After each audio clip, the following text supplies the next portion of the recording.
Alright YouTube, this video is about Old El Paso and how to cook the asada chicken, and this is the seasoning, and I'll show you how to do this, and let's go right to the skillet.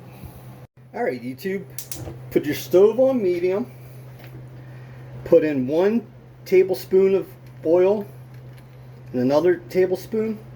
Then the thing you're going to want to do is you're going to want to take about 1 pound of chicken that's already cut up and throw that in there. If you have to, raise the flame a little bit, and then we'll put the seasoning in. Alright YouTube, so you have that in there. Take the package, throw that in there, and you want to put your stove down to medium and just work this flavor in there. And it'll take like maybe a minute or so. Just work that in there, and then we'll go to the next step. Alright YouTube, it's been about 3 minutes. And you can see the chicken came together. Now put your stove down to low, and you're going to want to simmer this for about 5 to 10 minutes. It's up to you.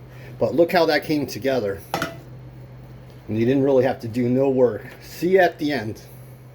Alright YouTube, and there it is. There's your asada chicken. Look at that. You can't go wrong with that. And like I said, it only takes like 8-10 minutes.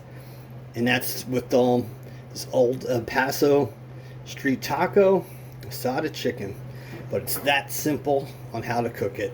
Hit the like button, subscribe, and I'll bring you so much more from Old El Paso and from Ortega in the future. Bye bye.